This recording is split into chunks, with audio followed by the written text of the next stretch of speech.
My girlfriend hooked up with another dude, so I sold her Taylor Swift tickets for $50. So, my girlfriend, Becca, is a huge Taylor Swift fan. I mean, she's been counting down the days until the Eras tour hits our city in mid-2023. She's been so stoked to go, and I was happy to go with her since it would make her happy, even though I'm not a big T Swift fan myself. But let's rewind to about a week ago. I was chilling at home after a long day at work, scrolling through my social media, when I get this message from my buddy, Mike. He sent me a pic, and there she was, my dear girlfriend Becca, making out with some dude at a club.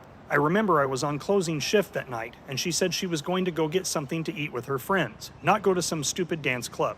I mean, what the actual hell? I could hardly believe it. I was furious, hurt, and confused all at the same time. I really thought she was a keeper too. We got along so well and really had a lot in common. But now I'm livid. I thought I would just call her and get straight to the point, but I decided to look up articles on how to deal with a cheating partner. I kept seeing revenge stories popping up in the search results, and so for the heck of it, I went and looked at a few. Some of them were harsh, but those were the ones that made me feel like the dudes in the stories were most vindicated. So I thought, why the hell not? So as I was sitting there, fuming and trying to figure out the best way to handle the situation, it hit me. The Taylor Swift tickets. Those tickets were the key to Becca's heart, and I knew I had to hit her where it hurt. I decided to post the tickets for sale online for the low price of $50. I mean, those tickets were worth way more, but I didn't care. I just wanted to get back at her and make a statement at the same time. I didn't have to wait long. Those tickets sold in about 5 seconds flat. I knew they would sell fast, but that was really fast. Now it was time for phase 2 of my plan, the video. I got to work putting together the perfect video to expose Becca's cheating ways. I started with the incriminating pic of her at the club, locking lips with that random dude.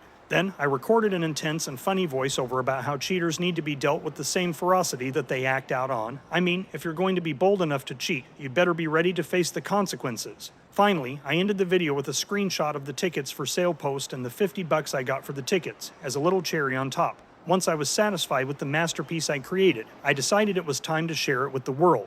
I posted the video on social media and tagged Becca, so everyone could see what she'd done. The response was immediate and overwhelming. People were commenting, sharing, and reacting left and right. It was insane. Now, I know what you're thinking, dude, isn't that kind of harsh? And yeah, maybe it was a little extreme. But in that moment, I felt so betrayed, and I needed to do something to make myself feel better. It was like a weight lifted off my chest when I hit post. As for Becca, well, she was absolutely devastated. She called me, crying and begging for forgiveness. She tried to explain that it was just a stupid mistake, that she did too much to drink and let herself get carried away. But honestly, I just couldn't get past it. I told her that she made her choice, and now she had to deal with the consequences. She pleaded with me to at least give her the chance to buy the tickets back, but I told her it was too late, they were long gone. She sobbed and tried to get me to care, and I have to admit, there was a part of me that wanted to give in, but I knew better. Once a cheater, always a cheater, especially when you let them get away with it. In the days that followed, I got a mix of reactions from our mutual friends. Some of them thought I'd gone too far, while others thought Becca deserved it. I even got messages from complete strangers congratulating me on my epic revenge. It was a whirlwind of emotions, and I knew that I needed some time to process everything that had happened. I'm sharing my story in hopes that any other potential cheaters would beware, and to empower others who get cheated on to get their revenge so they can feel vindicated and move on. Maybe if enough of these stories get out, people will just end their relationships respectfully instead of cheating and causing so much damage. Do you think these stories will help change the culture and help to make people more honest? Or do you think cheating is just a problem that will never go away? Let us know what you think in the comments below. When you subscribe, be sure to click the notification bell. Click here for more Tangled threads.